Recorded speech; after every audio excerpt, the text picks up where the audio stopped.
Muslimin muslimat yang dirahmati Allah sekalian,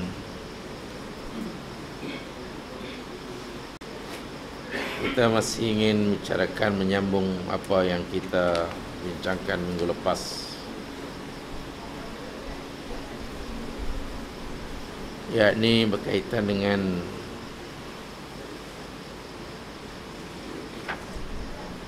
hukmu al-ikhtifali bil maulidin nabawi, hukum meraihkan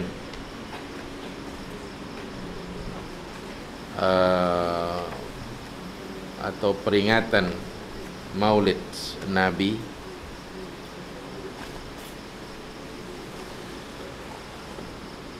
yang dimaksudkan yakni peringatan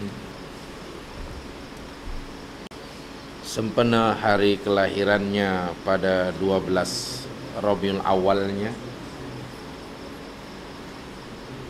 bukannya sempena hari Isninnya. Kerana bila kelahiran Nabi dikaitkan dengan sempena hari Isninnya, memang pun ada amalan-amalan yang khas diperintahkan oleh Rasul sallallahu alaihi wasallam sendiri sempena hari kelahirannya pada hari Isnin, paling tidak berpuasa. Tapi yang dimaksudkan yakni melakukan peringatan maulid sempena 12 Rabiul Awal. Golongan pertama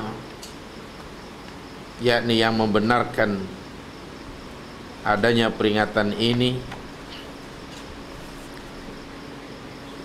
seperti mana yang dinyatakan oleh Ibnu Nasiruddin, Ibnul Jarazi,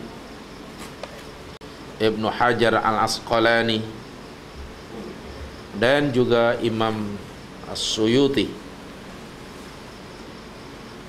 Kesimpulan daripada pendapat golongan yang pertama ini, yakni bahwasanya al-ihtifal bil maulidin nabawi fil yaumil tsani asyar min syahri Rabi'il Awal min kulli amin amalun masyru'.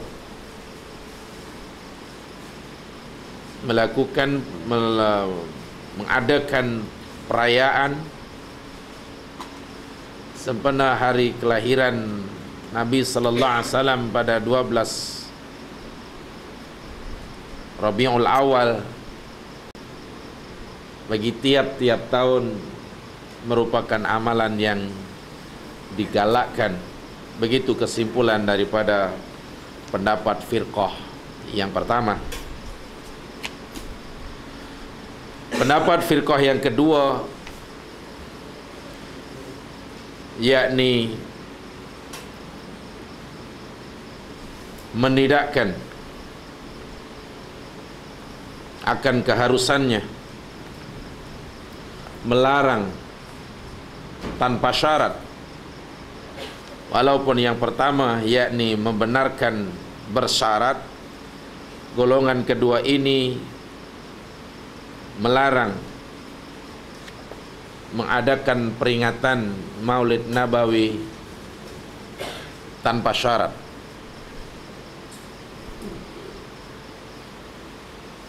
Ai adamul jawazil ikhtifali bi maudin nabawi sawa'un sahabathul munkarat amla. Tidak adanya keharusan mengadakan majlis peringatan sempena hari kelahiran Nabi, sama ada dalam majlis itu ada berlaku padanya perkara-perkara yang mungkarat ataupun tidak. Yang berpendapat seperti ini. Yang pertama ialah Syekhul Islam Ibn Taimiyah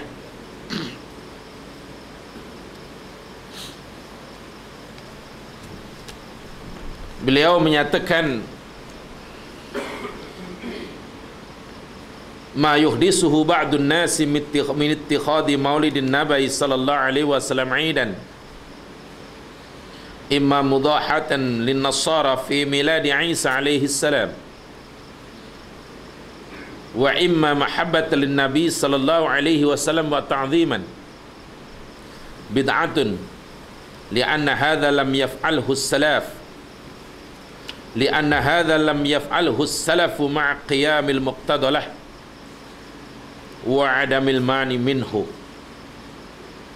walau kana hadha khairan mahdhan aw rajihan lakana as-salaf radhiyallahu anhum ahaqqu bihi minna fa innahum kanu ashadda mahabbatin li Rasulillah sallallahu alaihi wasallam lahu minna. Apa-apa peringatan yang dilakukan, yang diadakan oleh setengah manusia bagi memperingati hari kelahiran Nabi sallallahu alaihi wasallam yang mereka jadikan sebagai perayaan, sama ada kerana perayaan itu menyerupai seperti mana yang dilakukan oleh Nasara bagi kelahiran Nabi Isa alaihi salam, atau hendak menyatakan rasa cintanya kepada Nabi sallallahu alaihi wasallam dan memuliakannya, adalah merupakan bid'ah, kerana ianya tidak pernah dilakukan oleh seorang pun daripada salafus saleh, sedangkan tidak ada halangan bagi mereka untuk melakukannya pada masa itu. Kalaulah ianya satu kebaikan yang disuruh, niscaya ada daripada salafus saleh yang melakukannya, karena merekalah orang yang paling berhak daripada kami berbanding kita, dan merekalah orang-orang yang paling mengasihi pada Rasulullah sallallahu alaihi wasallam berbanding kita. Mereka adalah orang-orang yang paling tinggi keinginannya untuk mengikuti dan mencontohi serta mentaati nabinya, mengikuti perintahnya, menghidupkan sunnahnya, sama ada yang batin ataupun yang zahir, sama ada dengan hati, dengan tangan, dengan lidah. Dan inilah jalan yang dilalui oleh as-sabiqun al-awwalin daripada golongan muhajirin ansar, dan juga orang-orang yang mengikuti mereka dengan kebaikan. Boleh disimpulkan daripada fahaman Imam Ibn Taimiyah ini bahwasanya anal ihtifal bil maulid amrun ghairu masyru', bahwasanya peringatan perayaan sempena hari kelahiran Nabi sallallahu alaihi wasallam ialah suatu amalan yang tidak disuruh. Wa min thamma fa huwa bid'atun li'anna as-salaf as-salih lam yahtafilu bihi ma' qiyamil muqtadalah. Dari sebab itulah ia kami anggap sebagai bid'ah, kerana salafus salih tidak pernah melakukan walau sekali al-ihtifal, lam yahtafilu bih, mereka tidak pernah mengadakan ihtifal. Alaina an nattabi la an nabtadi', kewajiban kita masih, kata Ibn Taimiyah, ialah mengikut dan tidak mengada-ada. La yasluha hadhil ummah ila ma saluha bihi awwaluha. Umat hari ini tidak akan menjadi baik kecuali dengan amalan yang dengannya umat-umat dahulu menjadi baik. Umat hari ini tidak menjadi baik kecuali dengan amalan yang dengannya orang dahulu menjadi baik. Ini cara berfikir yang dilakukan oleh Syekhul Islam Ibnu Taimiyah. Alasannya, kalaulah benda ini adalah satu perintah agama, dan kalaulah ianya boleh dianggap sebagai cara untuk menyatakan kecintaan pada Rasul sallallahu alaihi wasallam, sudah barang tentu as-salafus salih lebih telah mendahului kita dalam perkara ini. Oleh kerana mereka, kata beliau, orang yang paling kuat cintanya kepada Nabi. Hampir tidak ada amalan yang dinisbahkan kepada Rasul sallallahu alaihi wasallam melainkan mereka berusaha untuk mencontohi dan mengikutinya. Mereka buat, Nabi buat, mereka akan buat. Nabi tinggal, mereka akan tinggal, tanpa perlu mempertanyakan kenapa Nabi buat dan kenapa Nabi tidak buat. Seperti mana umpamanya, ini alasan yang dikemukakan oleh Imam Ibn Taimiyah dalam sebuah hadis yang dirawikan oleh Imam Al-Bukhari di dalam sahihnya daripada Abdullah ibnu Umar radhiyallahu anhuma, qala ittakhadha an-nabiy sallallahu alaihi wasallam khataman min dhahab fattakhadha an-nasu khawatima min dhahab faqala an-nabiy sallallahu alaihi wasallam inni ittakhadtu khataman min dhahabin fanabadahu wa qala inni lan albasahu abadan fanabadha an-nasu khawatimahum. Artinya, kata Ibnu Umar radhiyallahu anhuma, adalah Rasul sallallahu alaihi wasallam pernah membuat cincin daripada emas. Lalu ramai sahabat-sahabat Nabi pun yang ikut sama buat cincin dan memakainya, buat cincin dari emas dan memakainya. Lalu Rasul sallallahu alaihi wasallam bersabda, sesungguhnya aku pernah membuat cincin daripada emas dan memakainya, lalu aku membuangnya. Fanabadahu, Nabi secara demonstratif menunjukkan, campak.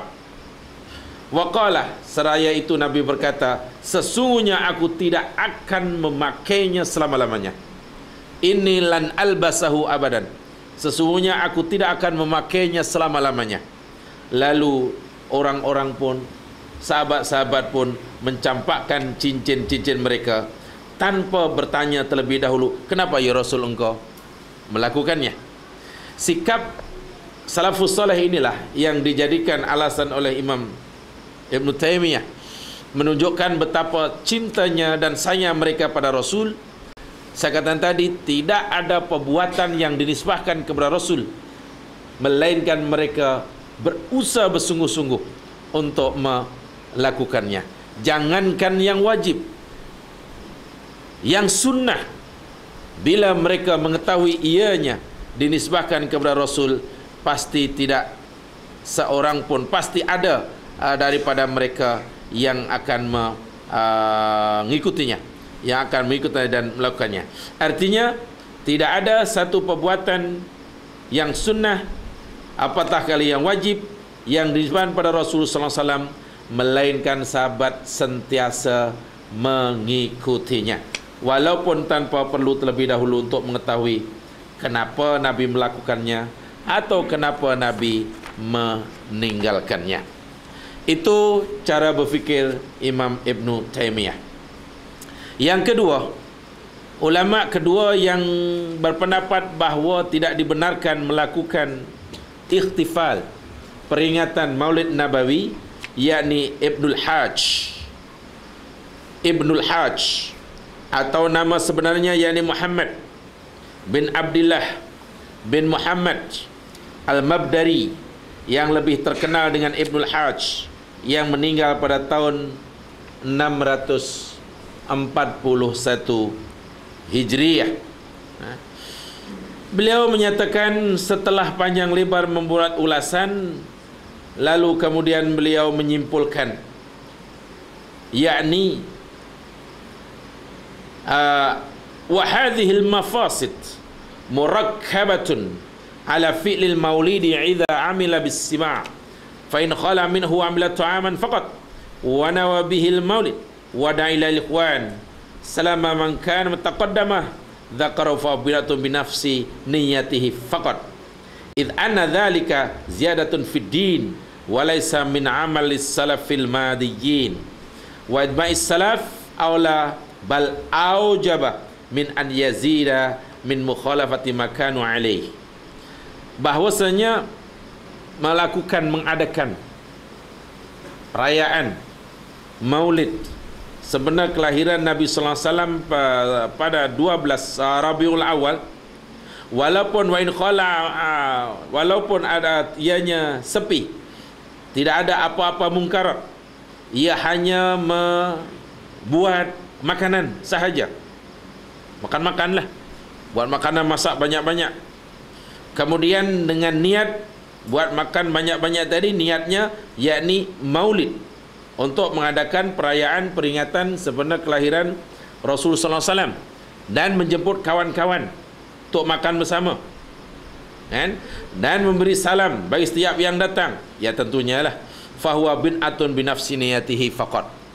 Perbuatan itu pun dikira oleh Ibnu Hajar sebagai bid'ah kerana niatnya.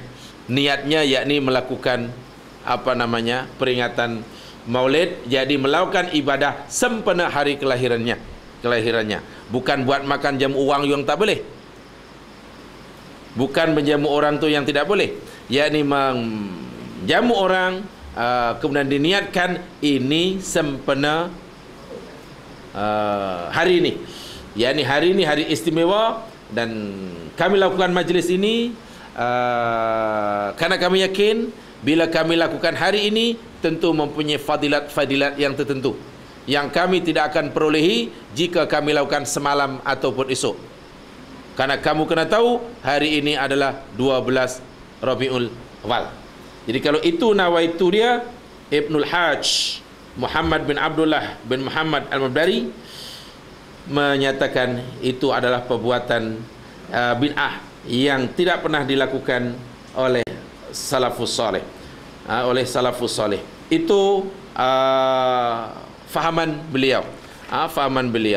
Seperti mana Imam Ibn Taymiyah, ulama yang kedua ini, yakni tidak menyatakan apa-apa dalil tentang larangannya, tetapi ianya hanya merupakan fahaman yang berasas kepada kerana orang dahulu tidak melakukannya, maka sekarang pun tidak boleh melakukannya. Kenapa begitu? Kerana kalau benda itu baik, pasti orang-orang yang lebih tahu tentang kebaikan akan melakukannya terlebih dahulu daripada kita. Jadi lagi sekali, itulah yang dimaksud fiqh. Jadi bila kefahaman, maknanya dipanggil hukum fiqh. Fiqh letaknya di sini. Faqaha yafqahu itu di sini. Hukum fiqh. InsyaAllah nanti kita akan jelaskan. Yang ketiga, saya sampaikan dahulu. Ulama ketiga, yakni Al-Fakihani. Imam Al-Fakihani, atau nama sebenarnya yakni Umar Ibnu Abil Yaman bin Salim Al-Maliki, yang lebih terkenal dengan nama Tajuddin Al-Fakihani. Saya kurang pasti kenapa mendapat gelaran Al-Fakihani, barangkali dia penjual buah gamaknya. Seorang Arab ni suka kan namanya diberi hujungnya itu menunjukkan profession dia, kan? Profession dia. Ya macam Abu Hamid Al-Ghazali. Ya mungkin dinaskan pada tempat kerjanya, atau mungkin dikatakan dengan kerjanya yakni Al-Ghazal, suka memintal benang. Jadi mungkin ini pun macam Habib An-Najjar. Kenapa An-Najjar? Ya karena dia tukang kayu, dipanggillah Habib An-Najjar. Atau mungkin ini karena Al-Fakihani, jadi barangkali dia penjual buah atau tokek buah ajalah, tokek buah. Yang meninggal pada tahun 734 Hijriah. 734 Hijriah. Kata ulama yang satu ini, la a'lamu li hadzal maulid aslan fi kitabin wala sunnatin wala yunqal amaluhu an ahadim min ulama'il a'immatil ladzina humul qudwah fid din al-mutamassikuna bi atharil mutaqaddimin. Aku tidak pernah melihat bagi peringatan ini dasar sedikit atau satu pun, sama ada dalam Alkitab ataupun As-Sunnah, sama ada yang dinukilkan amalan ini daripada salah seorang ulama yang terdahulu yang menjadi qudwah, ikutan dalam agama, orang-orang yang amat kuat berpegang kepada athar orang salafus saleh. Bal huwa bid'atun ahdathaha al-battalun wa sahwatu nafsin tani bihal akalun. Tetapi kami menganggapnya ia adalah satu perkara yang baharu, yang bid'ah, yang diada-adakan oleh orang-orang yang melakukan kesalahan, yang didorong oleh nafsu, yang dorong nafsu, yang disukai oleh orang-orang yang akalun. Akalun ini maknanya orang yang kuat makan. Sebab biasanya mungkin berlaku pada zaman itu bila maulid ini masak lebih, itu makan yang memang senang lah. Sebab kesempatan untuk makan lebih. Yang menariknya pula, bidalil inna idza aradna ali al-kamul khamsah, kata Imam Al-Faqihani, kalau kita boleh berfikir berdasar kepada hukum yang 5, bahwasanya hukum Islam berdasar hukum yang 5 sama ada yang wajib, sunnat, harus, makruh dan haram, 5 kan. Walaysa biwajib ijma'an, ya, yang pasti dia bukan wajib. Berarti ada 5 hukum ni lah. Peringatan maulid bukan wajib, tak ada yang mewajibkannya. Kalau begitu barangkali dia sunat. Tapi kalau sunnah tidak juga. Sebab li'anna haqiqatul mandub ma talabahu syar' min ghairi dhammin ala tarki. Sebab pengertian mandub atau sunnah ialah apa yang disuruh oleh syarak, yang diberi pahala melakukannya dan tidak dicela meninggalkannya. Sedangkan amalan ini lam ya'dhan bi syar'u wa la yaf'alu sahabah wat tabi'in wa lal ulama'il mutadayyinun fi ma 'alimtu. Sedangkan amalan ini pula amalan yang tidak pernah dibenar dan disuruh oleh syarak, dan tidak pernah dilakukan oleh sahabat dan juga tabi'in dan juga ulama-ulama yang mutadayyinun, yang amat kuat berpegang pada agama, seperti mana aku tahu. Jadi kalau wajib pun tidak, sunat pun tidak, kemudian tinggallah dia kata wa hadza jawabu anhu baina yadillah in anhu su'iltu. Imam Afiqani kata, inilah jawaban aku jika nanti di akhirat aku ditanya oleh Allah. Aku akan menjawab bila nanti aku ditanya oleh Allah, apa pendapat kamu tentang maulid? Kenapa adalah kamu tidak buat? Aku akan jawab, ya benar ya Allah, karena engkau tidak menyuruh, Nabi engkau tidak menyuruh, pengikut-pengikut baginda pun tidak menyuruh, tidak melakukannya. Jadi kami tidak melakukan karena pertama tidak ada suruhan dan juga tidak ada contoh daripada Nabi engkau, sahabat-sahabat Nabi engkau dan at-tabi'in sebelum kami. Kalau begitu tinggal 2, sama ada jaiz, tinggal 3. Pertama jaiz atau mubah. Kalau ia hukumnya mubah, li'anna al-ibtida' fi din laisa mubahan bi isma'il muslimin. Sesuatu yang tidak pernah dilakukan oleh orang dahulu kemudian dilakukan oleh orang kemudian dengan alasan menambahkan ibadah, itu tidak boleh dihukum harus. Sebab sesuatu termasuk perbuatan yang diada-adakan. Mana ada perbuatan yang diada-adakan yang hukumnya harus. Jadi kalau itu harus pun tidak. Jadi yang tinggal ada 2. Falam yabqa ila yakuna makruhan aw muharraman. Kalau begitu menurut pendapatku, kata Imam Faqihani, hukumnya tinggal 2 lah. Sama ada makruh ataupun haram. Wajib tidak, sunat pun tidak, harus pun tak mungkin. Jadi tinggallah 2, sama ada makruh ataupun haram, makruhan atau muharraman. Itu Pada kesimpulan daripada pendapat ulama ketiga Al-Faqihani. Jamaah sekalian, jadi nampaknya mungkin kita tidak mengenali ulama dua yang saya sebutkan terakhir. Tapi Imam Ibn Taimiyah yang pertama mungkin sudah biasa dengar dalam kitab-kitabnya.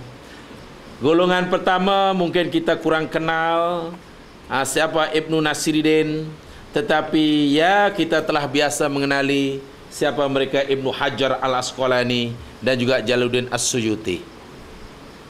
Yang pasti kedua golongan ini yang masing-masing ada yang berpendapat padanya ulama-ulama yang punya nama tersendiri. Sama ada Muhaddis Ibnu Hajar Al-Asqalani, Jalaluddin As-Suyuti, ataupun juga Imam Ibnu Taimiyah. Imam Ibnu Taimiyah. Jadi kerana kedua-dua pendapat tadi masing-masing tidak mempunyai dalil yang sharih, yang sabit atau yang qad'i, sama ada yang berpendapat mengharuskannya pun tidak ada perintah yang qad'i lagi sabit, demikian juga yang melarangnya pun tidak ada perintah yang qad'i lagi sabit. Jadi mari kita lihat dalil yang digunakan oleh yang mengemukakan dalil.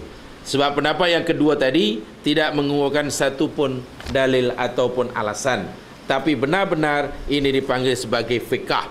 Ya, jadi pendapat kedua ini benar-benar fiqh, berpandangan kepada apa yang ia fahami. Yang pertama, yakni fiqh berdasarkan dalil yang telah dikemukakan dahulu. Bagaimana kedudukan dalil? Mari kita lihat keterangan berikut ini.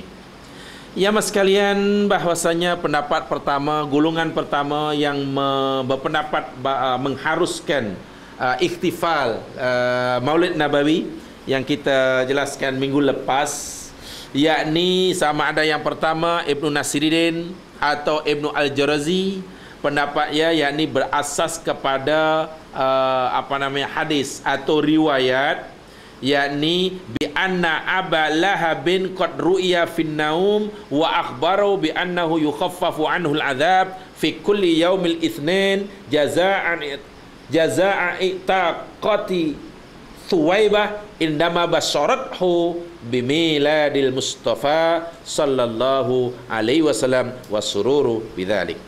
Mereka berdalil dengan peristiwa Abu Lahab yang dilihat dalam mimpi. Bukan Abu Lahab yang mimpi ya, sebab Abu Lahab dah mati, mana boleh mimpi. Abu Lahab yang dah mati, kemudian selepas kematiannya dimimpikan oleh ahli keluarganya, dan menurut riwayat yang memimpikan itu ialah Abbas bin Abdul Muttalib, saudara sendiri kepada Abu Lahab bin Abdul Muttalib, dan memberitahunya bahwasanya ia diringankan azabnya oleh Allah setiap hari Isnin sebagai balasan daripada Allah Subhanahu wa taala atas amalannya, jasanya memerdekakan Thuwaibah, hamba sahayanya, dan disuruhnya untuk menyusukan Rasul sallallahu alaihi wasallam. Abu Lahab merdekakan Thuwaibah kerana keseronokannya, kegirangannya menyambut mendengar berita kelahiran Nabi Muhammad sallallahu alaihi wasallam. Jamaah sekalian, bagaimana kedudukan hadis ini? Mari kita lihat hadis ini, yakni apa kata Imam Al-Bukhari. Hadis ini kata Imam Bukhari, memang hadisnya sahih lah. Qala Al-Bukhari rahimahullah, hadatsana Al-Hakam, telah memberitahu aku Hakam bin Nafi', akhbarana Shu'aib Ibn Shu'aib Aniz Zuhri qala akhbarani Urwah bin Zubair. Urwah bin Zubair memberitahu kami, Thuwaibah maulatun li Abi Lahab kana Abu Lahab a'taqaha. Thuwaibah hamba sahaya Abu Lahab adalah Abu Lahab pernah memerdekakannya. Fa'ardu'at Nabiyya sallallahu alaihi wasallam, lalu ia menyusukan Nabi sallallahu alaihi wasallam. Falamma mata Abu Lahab, maka setelah mati Abu Lahab, uriyahu ba'du ahlihi bisyri hibatin, yakni diperlihatkan oleh Allah kepada salah seorang ahli keluarganya, yakni Abbas bin Abdul Muttalib, dengan keburukan keadaannya. Betapa buruk keadaan Abu Lahab di alam barzah. Qala, lalu berkatalah Abu Abdul Muttalib ini, Abbas bin Abdul Muttalib kepada Abu Lahab dalam mimpi lah ni. Madzalah kita, apa yang engkau jumpai wahai Lahab? Apa yang engkau temui wahai Abu Lahab?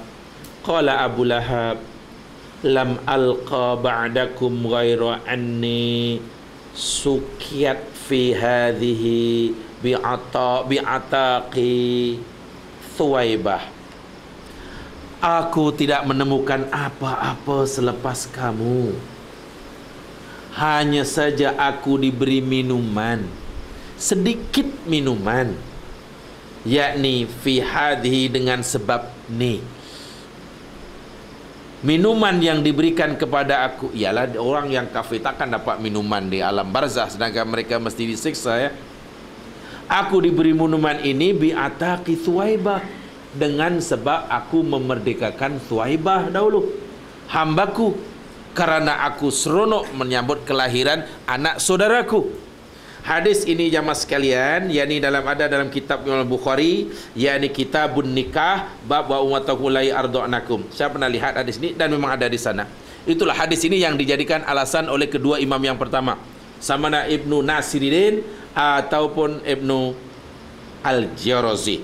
Jadi pendapat kedua imam pertama tadi, kalau Abu Lahab yang sepanjang hayatnya kafir, mati dalam keadaan kekufuran, pernah memerdekakan hambanya kerana seronok dengan kelahiran Nabi Muhammad sallallahu alaihi wasallam, itu pun mendapat manfaat dari amalannya. Bagaimana pula jika sekiranya yang menyatakan keseronokan, kegirangan, kegembiraan itu adalah orang mukmin dan mati sebagai orang mukmin. Itu cara pemahaman ulama yang pertama tadi. Wahadil hadis, jamaah sekalian, hadis ini benar yang diriwayatkan oleh Imam Al-Bukhari dalam kitab sahihnya.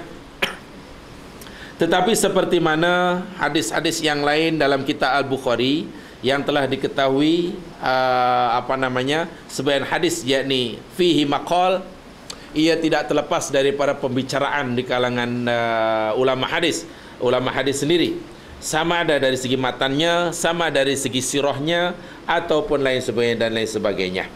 Hadis ini tidak dijadikan hujah oleh orang yang yang berpendapat golongan kedua tadi. Alasannya ialah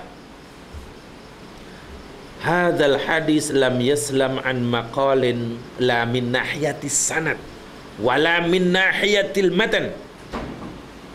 Hadis ini tidak selamat daripada komentar. Maknanya hadis ini masih boleh dikomentari kedudukannya, bukan dari segi sanadnya sebab sanadnya kuat, bukan dari segi matannya wal istihad bi marduh, tetapi dari beberapa sebab. Yakni amma min nahiyatis sanad fa huwa hadisun mursal arsalahul urwah kama huwa wadih. Yang pertamanya diberi komentar pertama, hadis ini dari sisi sanadnya ialah hadis mursal yang dimursalkan oleh Urwah, seperti mana yang kama huwa wadih, itulah yang nyata. yakni hadis Musa maknanya hadis qaulus sahabi yang tidak disampaikan kepada Rasul sallallahu alaihi wasallam. Kan ini hadis Nabi kecil, ada yang Abu Lahab mati, kan? Abu Lahab mati. Kemudian selepas mati, salah seorang daripada ahli keluarganya bermimpi. Yang bermimpi itu ialah Abbas bin Abdul Muttalib. Dalam mimpinya seperti mana saya katakan tadi, baik ada kena mengena hadis ini dengan Rasulullah SAW, sama ada dengan ucapannya ke, sama ada dengan apa namanya perbuatannya ke, atau sama ada dengan apa ya, ikrarnya ke, ada? Tak ada ya? Tak adalah, sebab Rasulullah SAW pun dah meninggal. Jadi kan apa yang dialami oleh sahabat, mimpi sahabat tentang orang yang telah mati lah. Inilah barangkali mungkin yang kita kadang-kadang mungkin fikir ya, dalam kitab Sahih Bukhari mungkin kita fikir semuanya dinisbahkan pada Rasul. Sebetulnya tidak. Ada yang tidak ada kena-mengena pun dengan Rasulullah sallallahu alaihi wasallam. Ya, contohnya hadis ini kan tidak ada kena-mengena dengan ucapan Nabi pun tidak. Dengan perbuatan Nabi pun tidak. Dengan apa dipanggil ikrar, pengakuan Rasul pun tidaklah. Tidak. Jadi kerana hadis ini hadis mursal, walaupun dari segi sanad sahih diriwayatkan oleh Imam Bukhari, jadi ia tidak boleh dijadikan alasan kata pendapat yang kedua tadilah. Karena hanya qaulus sahabah, apa dialami oleh sahabah, apatah lagi. Jadi kata apatah lagi. Hadis ini menceritakan tentang apa yang berlaku di alam gaib. Benarkah apa yang dimimpikan oleh Abbas bin Abdul Muttalib tadi seperti mana yang berlaku di alam gaib? Atau bolehkah mimpi sahabat dijadikan hujah bagi menetapkan sesuatu hukum? Itulah yang barangkali dibincangkan tadi. Jadi mereka membincangkan, memberi komentar bukan dari segi kedudukan sanadnya, tapi daripada segi pengistidlal, itu yang dimaksudkan tadi, istihad tadi. Kemudian dari segi matannya, itu dari segi sanadnya. Jadi tidak sampai pada Nabi, karena memang pun tidak ada kena-mengena dengan Rasulullah sallallahu alaihi wasallam. Walaupun hadis tadi ada dalam kitab Sahih Bukhari. Adapun dari segi matannya jemaah sekalian, dari segi matannya maknanya daripada segi uraian tadilah, lafaz hadis tadilah, apa yang diceritakan tadi. Abu Lahab mati, kemudian dapat pahala daripada Allah berupa keringanan siksa, walaupun tidak sebanyak mana sebab perbuatan amalnya memerdekakan Suhaibah. Tentulah kandungan hadis ini bertentangan dengan ayat Al-Quran, yakni surah Al-Furqan ayat 23. Hadis ini memberi maksud bahwasanya amalan orang kafir, amalan baik orang kafir kan, memberi faedah kepadanya di alam apa? Barzah, begitu kan? Saya ulangi sekali, hadis ini kan diriwayatkan oleh Bukhari tadi memberi maksud bahwasanya amalan orang kafir semasa hidupnya dan mati pun dalam keadaan kufur memberi manfaat dan faedah kepadanya di alam barzah. Kalau amalan orang kafir pun memberi manfaat, apatah lagi amalan orang mukmin. Begitulah pemahaman dia. Tetapi alasan yang menolaknya, pemahaman orang yang menolaknya ini, pemahaman seperti itu berlawanan dengan firman Allah Subhanahu wa taala dalam surah Al-Furqan ayat 23. Apa ayatnya?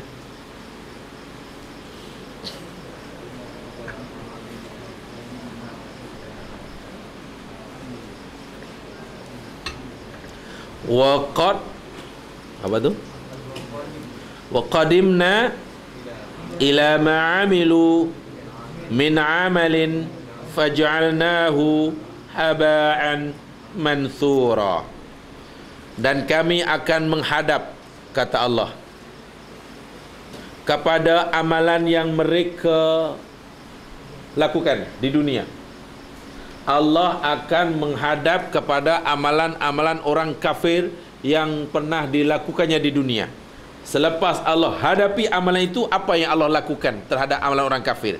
Faja'alnahu haba'an manthura. Lalu kami jadikan amalan mereka itu haba'an manthura. Haba'. Haba' maknanya haba apa? Ini bukan haba orang Kedah, bukan mai datang cik haba mai je, bukan itu haba lain. Debu. Begini ya, kalau debu tu barangkali masih terlalu berat. katalah okey, kalau mungkin jamaah turun situ apa namanya kat BIM tu, mungkin kalau tangan macam ni kita tu nampak kan, itu kita panggil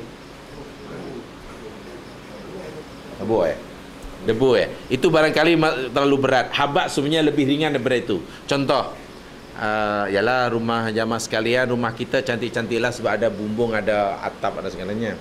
Rumah kampung orang dulu-dulu kadang pakai zinc ke, pakai zinc kan ada lubang-lubang bila pukul 10 pagi cerah begitu, sinar matahari masuk dalam rumah yang gelap tu kan.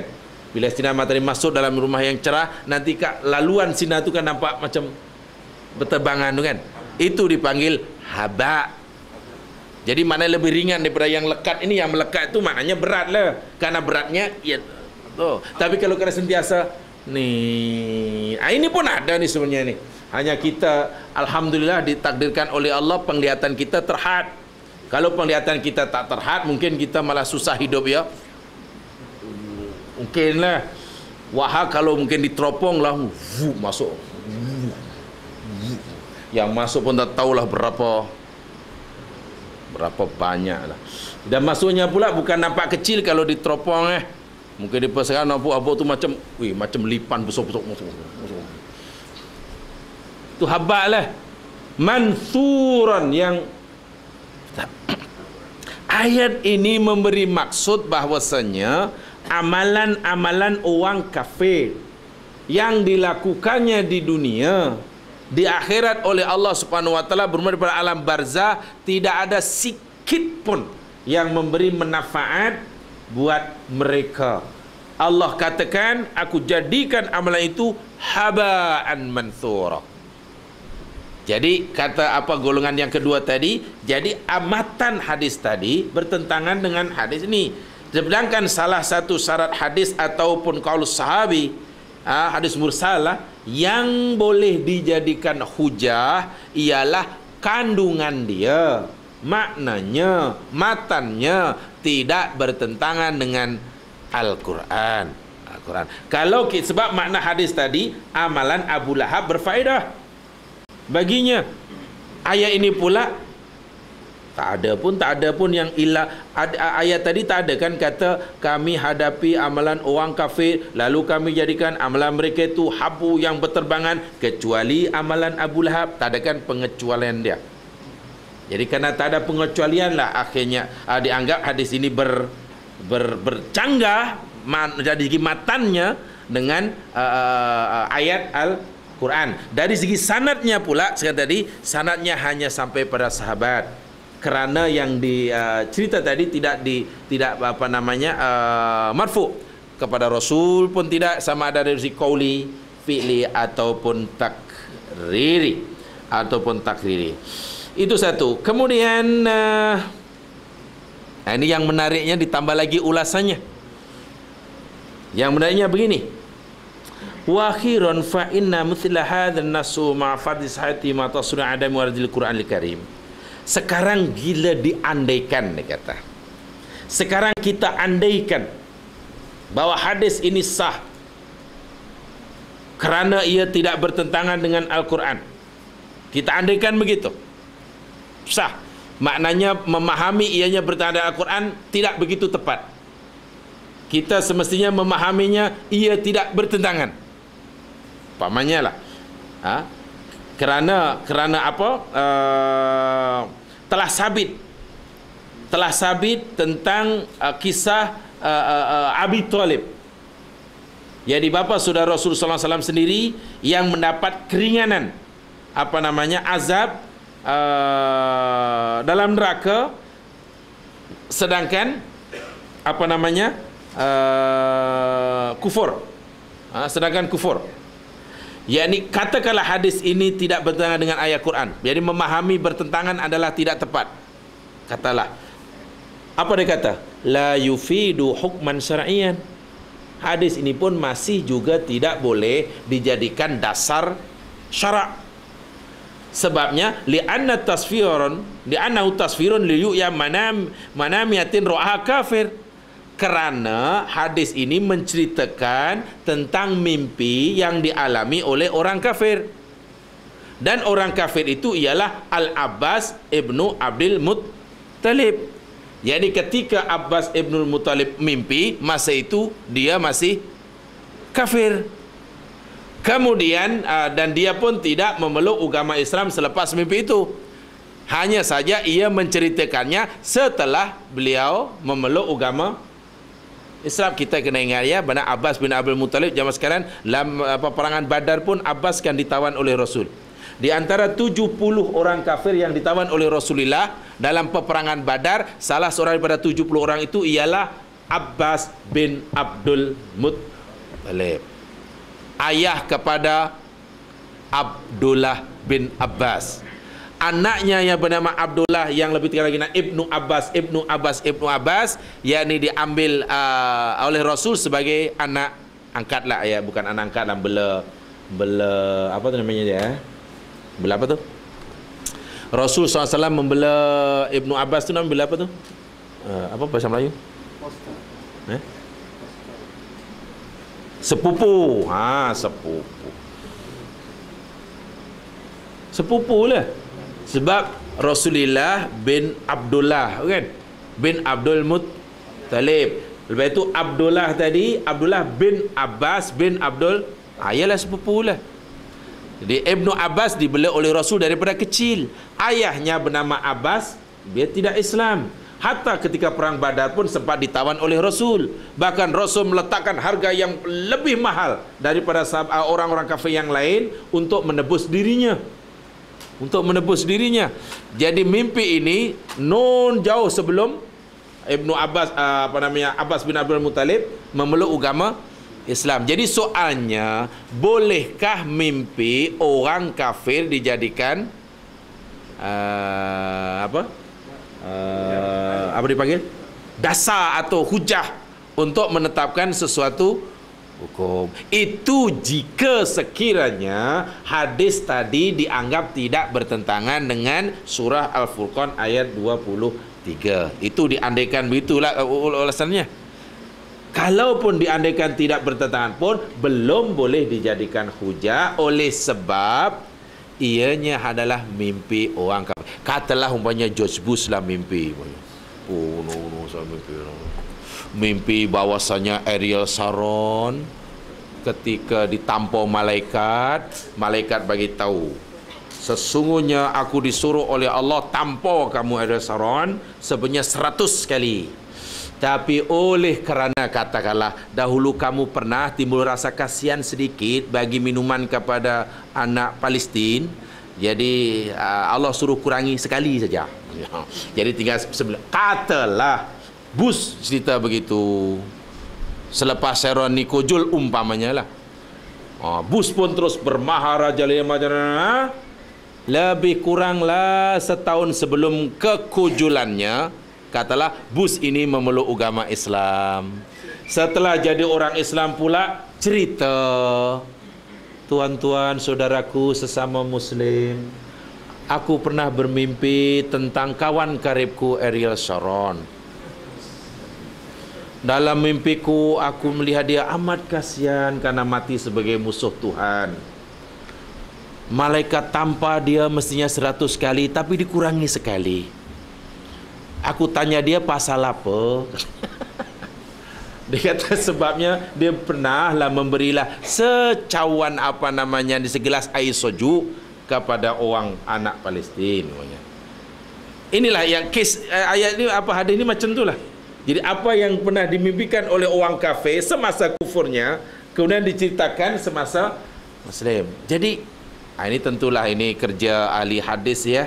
Maknanya mustahil adakah hadis yang walaupun sahih dari segi riwayatnya boleh dijadikan hujah memandangkan kedudukannya seperti itu? Ya, saya fikir ini bukan kerja saya tidak layak untuk menetapkannya. Itu perbincangan kalangan ulama-ulama hadis ya, ulama hadis ya. Sebab ada yang menganggapnya boleh sebab sekarang dua sudah Islam. Jadi adakah karena keislamannya kemudian apa yang dialami di masa kafir menjadi hujah? Iya. Adakah ini bermakna jika dia tidak Islam menjadi tidak boleh jadi hujah? Iya, apanya?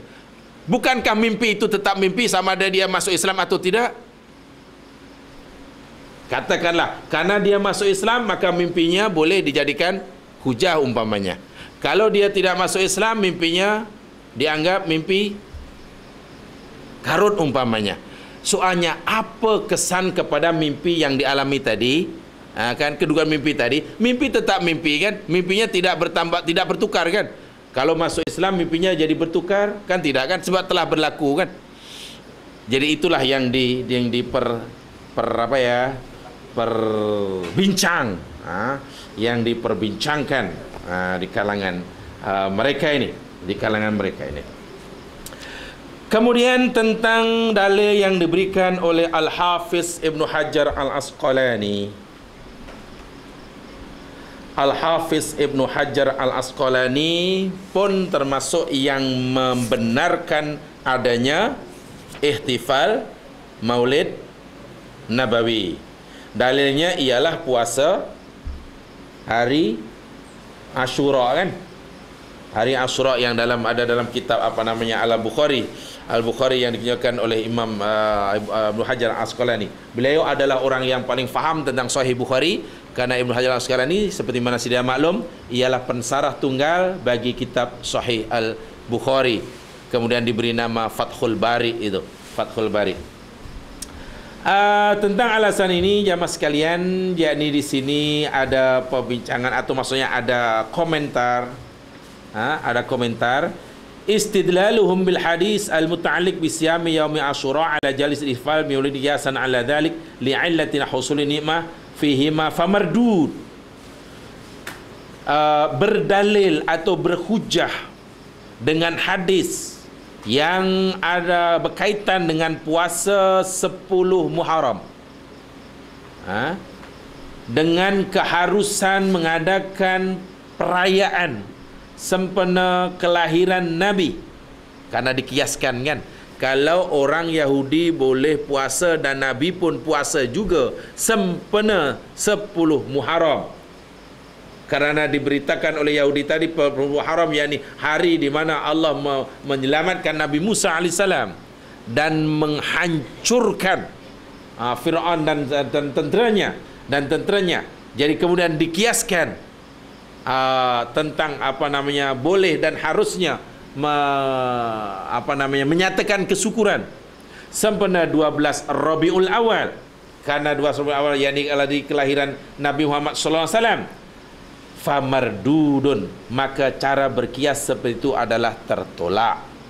Alasannya li'anna idharus syukri fima ala tarafin naqid, kerana untuk menyatakan kesukaan dalam keduanya itu dengan cara yang bertentangan. Naqid itu maknanya yang saling bertentangan. Kenapa tangan? 10 Asyura mereka raikan sebagai tanda kesyukuran dengan berpuasa. Sementara ihtifal mereka nyatakan kesyukuran dengan makan minum. Itu dia maksud. Jadi nakid kan? Nakid. Jadi alasannya ya tidak tepatlah mereka meraikannya dengan puasa menahan makan minum. Sedangkan kamu menyatakan kesyukurannya dengan makan minum. Mereka meraikannya dengan menahan makan minum. Itu maksud nakid itu. Walau amila fi yaumil maulid min jinsin ma yaumil asyura wa wasyam lakana akrab. Kalaulah jika sekiranya orang yang menyatakan kesyukuran sempena 12 Rabiul Awal, hari kelahiran Nabi Muhammad itu, melakukan amalan yang serupa dengan apa yang mereka lakukan, dengan amalan yang dilakukan pada 10 Asyura, yakni puasa kan, mungkinlah itu akrab, lebih dekat kiasnya. Tapi itu pun in kana hadza la yahrujuhu anil bid'ah.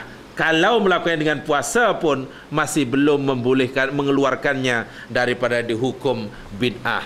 Alasannya li adami masyru'iyatihi fi dzalika yaum al muwafiq asani asal mirabil awal. Kerana tidak ada perintah walaupun satu tentang puasa sempena 12 Rabiul Awal. 12 Rabiul Awal. Puasa sempena Isnin adalah. Ini yang 12 Rabiul Awalnya. Sempena 12 Rabiul Awalnya, bukan sempena hari Isninnya. Wa annal asla fil ibadah alla yusna fiha ila ma Allah. Sedangkan asal ibadah tidak boleh dilakukan kecuali berdasar kepada apa yang disyaratkan oleh Allah Subhanahu wa taala. Wa anal asla fil adat alla yaqdara minha ila ma qadarallahu taala. Itu komen hujah orang yang menolak puasa Asyura. Yang sahih hadisnya itu dijadikan dalil dengan cara memahami berfikiran kias bagi dibolehkannya ihtifal yaumil milad, yaumil milad. Kemudian jamaah sekalian, tentang tinggal satu kalau begitu, yakni hadis yang diriwayatkan yang dijadikan alasan oleh Imam As-Suyuti. Jalaluddin As-Suyuti yang membolehkan peringatan itu dalilnya yakni Nabi pernah akikah. Kan? Semasa lepas menjadi Nabi, sedangkan Nabi pernah diakikahkan oleh atuknya pada hari yang ketujuh. Dan sedia maklum dalam agama Islam akikah hanya sekali. Kalau sudah akikahkan, maknanya yang kedua itu tidak boleh lagi disebut akikah. Nabi melakukannya tentu sebagai tanda kesyukuran atas kepada Allah Subhanahu wa taala atas diutusnya baginda sebagai rahmatan lil alamin. Itu cara pemahaman oleh Jalaluddin As-Suyuti tentang hadis akikah. Bagaimana kedudukan hadis akikahnya? Begini. Imam Baihaqi berkata, telah memberitahu aku Hasan Muhammad bin Husain bin Daud Al-Alawi, telah memberitahu kami Hajib bin Ahmad bin Sufyan At-Tusi, Muhammad bin Hamad Al-Ibridi, Abdul Razzaq, ditahu aku Muhammad Abdullah bin Muharrar daripada Qatadah, daripada Anas radhiyallahu an. Jadi Imam Baihaqi menyebut dia punya sanad-sanadnya, anna Nabiyya sallallahu alaihi wasallam qad aqa an nafsi ba'da nubuwah, bahwasanya Rasul sallallahu alaihi wasallam telah mengakikahkan atas bagi dirinya selepas kenabian. Hadis ini dalam Sunan Al-Kubra. Fa fi isnadi hadzal hadis rajulun qad jarahu ghairu wahid minan nuqat wa huwa Abdullah bin Muharrar. Dalam hadis ini, hadis akikah yang dilakukan oleh Nabi selepas nubuwah ini, yakni dalam sanadnya ada seorang yang ditarjih, yang tajrih. Tajrih maknanya dianggap cacat lah, cela. Lawannya ta'dil, dianggap adil.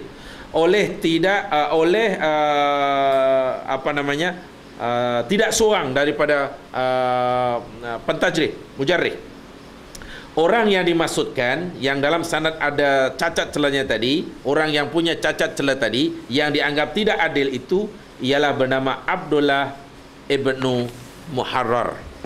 Imam Al-Bukhari memberi komentar terhadap orang yang bernama Abdullah bin Muharrar, yang menjadi salah satu daripada isnad hadis ini, hadis akikah Nabi ini.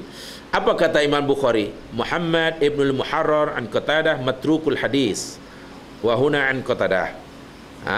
Jadi hadis orang ini adalah orang yang matruk, yang tertinggal, sehingga hadisnya terputus, tidak boleh dijadikan hujah oleh kerana ada sanad yang tertinggal, matruk, orang yang suka meninggal hadis. Demikian juga Imam An-Nasai memberi komentar yang sama tentang dengan Bukhari. Imam Abi Hatim memberi komentar yang sama. Imam Ibnu Hibban memberi komentar, kana min hari ibadillah mimman yakdzibu wa la ya'lamu wa yuqallibul isnad wa la yafham. Ia adalah termasuk orang yang berdusta dan dia tidak mengetahui, bahkan suka membalik-balikkan isnad dan dia tidak memahaminya. Tidak memahaminya.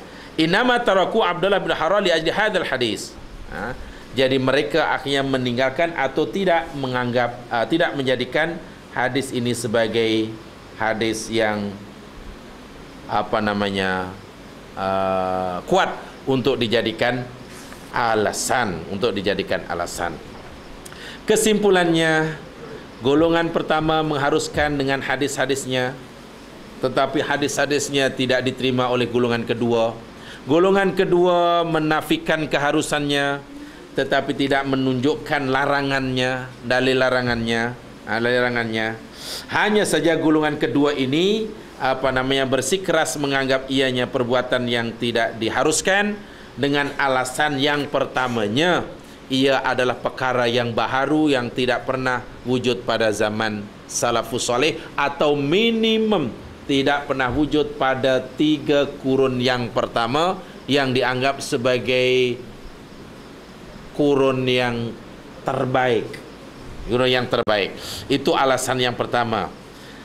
Di samping juga alasan lainnya yang diberikan bahwasanya Allah Subhanahu wa taala telah menyempurnakan agamanya semasa Rasul sallallahu alaihi wasallam meninggal dunia, sehingga ianya tidak perlu kepada tokoh tambah untuk atau bagi menyempurnakannya.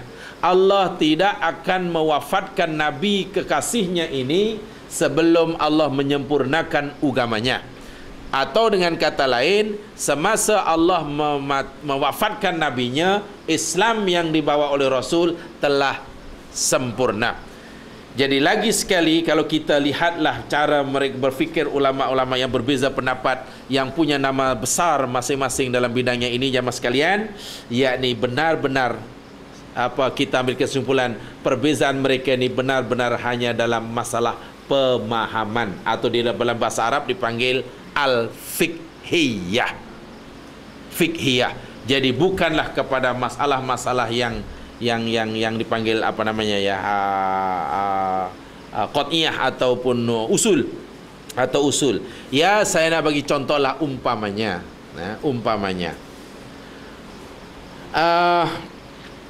Dahulu pernah kita berikan, semua orang Islam sepakat bahawa riba itu haram. Kesepakatan umat Islam tentang haramnya riba qat'i. Itu dipanggil syara', hukum syara'. Dalilnya qat'iyud dilalah. Tidak ada perbezaan pendapat tentang haramnya riba. Tapi bila dah disebut soalan apakah bentuk riba yang dimaksudkan oleh Al-Quran yang dihukum haram itu, adakah praktik seperti mana jual beli, sewa menyewa, pinjam meminjam yang berlaku sekarang ini termasuk riba yang dimaksudkan oleh Al-Quran ataupun tidak? Bila dah sampai cikgu itu, maka ulama akan berbeza pendapat. Sebab itu sudah masuk kawasan fikih. Mereka sepakat tentang hukum riba, tapi mereka tidak sekata tentang apa bentuk transaksi yang dianggap riba seperti mana yang dikehendaki oleh Al-Quran. Ini oleh kerana jemaah sekalian, seperti mana saya sampaikan dahulu, ketika Allah menurunkan ayat riba yang terakhir. Riba ini ada 4 ayat ya. Ayat terakhir merupakan keputusan qat'i. Taru ma baqiya min riba. Tinggalkan oleh kamu apa yang terbaki daripada riba. Waktu itu Umar bin Khattab salah seorang sahabat yang menunggu-nunggu dan menanti-nanti. Apa agaknya riba yang Allah haramkan? Macam mana bentuknya? Jenis yang mana satu ni? Menunggu penjelasan daripada Rasul, menunggu penjelasan daripada Allah Subhanahu wa taala. Menunggu hinggalah baginda Rasul sallallahu alaihi wasallam wafat. Akhirnya penjelasan yang dinanti-nanti paling tidak oleh Umar tidak kunjung tiba. Jadi akhirnya Umar pun, tapi macam mana ni? Kita belum tahu apa yang dimaksudkan. Kita hanya diberitahu tentang hukumnya. Rasul sallallahu alaihi wasallam pula telah dipanggil oleh Allah Subhanahu wa taala. Lalu Umar dengan sikap ikhtiyatnya,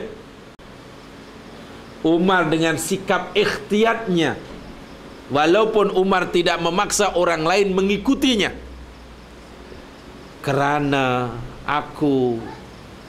kita tidak mendapat penjelasan yang jelas, maka aku tinggalkan 9 daripada 10 aktiviti ekonomi saya. Takut jika sekiranya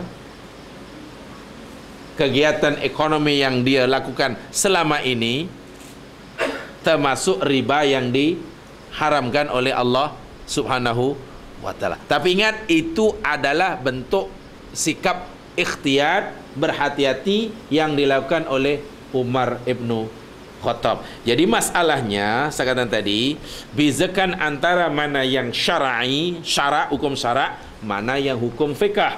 Jadi rupa-rupanya perbezaan pendapat tentang ikhtifal, yakni ia lebih tepat kalau ia digolongkan sebagai hukum fiqh. Sebab itu dia tidak ada kesepakatan hatta di antara ulama yang punya nama tersendiri, seperti mana yang membenarkan di sana ada Ibnu Hajar Al-Asqalani, Jalaluddin As-Suyuti, sementara yang tidak membenarkannya ada Syekh Imam Ibnu Taimiyah, Imam Ibnu Taimiyah, dan juga Imam Al-Fakihani, Imam Al-Fakihani. Walaupun begitu, ya mas sekalian, jadi itu saya fikir satu bentuk apa namanya ya? Ya, satu bentuk. Mungkin kita bagi orang yang awam biasanya suka begini ya. Kenapa tak ada satu pendapat jadi senang nak pilih? Ya, namanya masalah fiqh, mana ada satu pendapat. Sedia maklum satu perkara yang perlu fahami jemaah sekalian, bila kita berbeza pendapat dan perbezaan pendapat kita ini hanya dalam ruang lingkup fiqh, maka hendaklah kita pandai menjaga akhlak.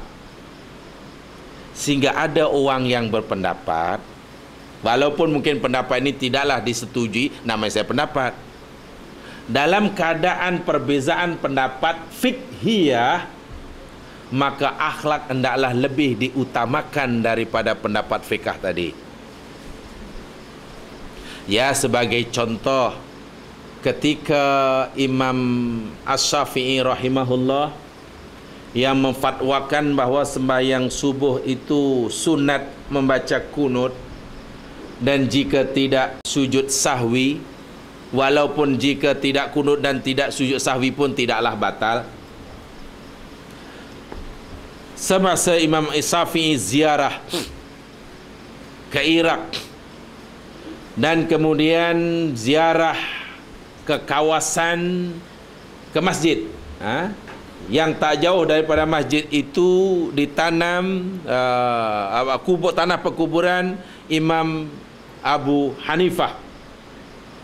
Orang-orang yang ada di kampung itu semuanya mengikuti fahaman Imam Abu Hanifah, yakni yang tidak menganggap adanya kunut pada waktu subuh. Imam Syafi'i menganggap ada, bahkan hukumnya sunat.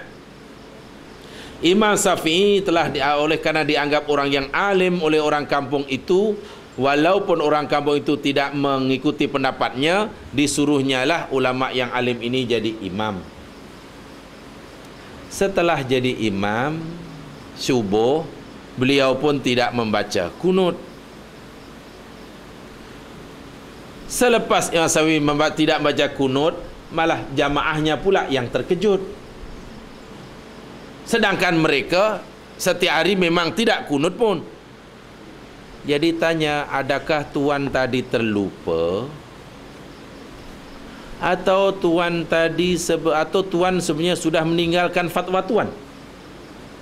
Wahai tuan Imam Syafi'i, adakah tuan Imam Syafi'i telah meninggalkan fatwanya sendiri yang memfatwakan sunnah hukumnya baca kunut, atau barangkali tuan tadi terlupa sehingga tak baca kunut?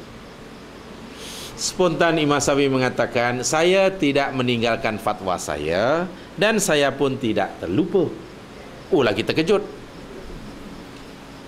Maknanya tuan masih berpegang bahawa kunut itu sunnah? Iya. Dan tuan tidak baca tadi bukan kerana lupa? Juga tidak. Jadi sebab apa tuan tidak kunut? Sedangkan tuan tidak lupa dan tuan masih pegang dengan fatwa. rupa-rupanya dikata ijlalan wa ikraman li sahibi hadhil maqbarah. Ya, saya lakukan itu karena aku ingin memuliakan, menghormati dan menghargai tuan yang empunya kubur itu. Sebab tak jauh daripada masjid di sembahyang itu adalah kubur Imam Abu. Subhanallah. Orang kampung itu makin hormat, makin hormat. Itu yang saya masukkan tadi. Jadi dalam perbedaan pendapat fiqhiyah, kena hati-hati sebab akhlak hendaklah ditonjolkan. Kalaulah jika sekiranya ia tetap berpegang kepada pendapat fikahnya, akan mengakibatkan perpecahan, maka ketika itu mengelak perpecahan adalah lebih utama daripada terus berpegang kepada fahaman fikahnya. Bezakan antara hukum syarak dengan hukum fikah. Itu kena beza tu. Sebab fikah kefahaman ya, kefahaman sini. Hukum syarak hukum yang qat'i. Yalah haramnya babi, haramnya arak, fardunya puasa, fardunya batalnya, haramnya syirik. Itu qat'i lah tu. Itu tak boleh nanti orang sini ni banyaknya syirik, jadi saya pun kena ikut-ikut lah. Tak boleh lah. Tak boleh. Tidak boleh. Itu demi menjaga. Jadi itu perlu kepada apa yang dipanggil kebijaksanaan. Sebab nampaknya akhlak pada suatu keadaan hendaklah lebih ditonjolkan dan diutamakan atau didahulukan daripada fahaman yang sifatnya fiqhiyah. Jadi katakanlah kita mengikuti pendapat yang kedua umpamanya, tentang ihtifal ini, berhadapan dengan orang yang mengikutinya, ya pastikan sama muslim tidak berpecah walaupun mungkin kita berbeza pendapat. Itu yang saya maksudkan. Jangan kerana pendapat fiqhiyah yang masing-masing pegang dengan pendapatnya sehingga silaturahim menjadi terputus. Itu adalah satu petaka yang amat parah, yang arah. Dan dalam arti kata, memancing dengan umpan ikan bawal dapat belangkas. Umpannya ikan yang mahal, akhirnya hanya dapat ikan bilis. Jadi yang dikurbankan terlalu mahal.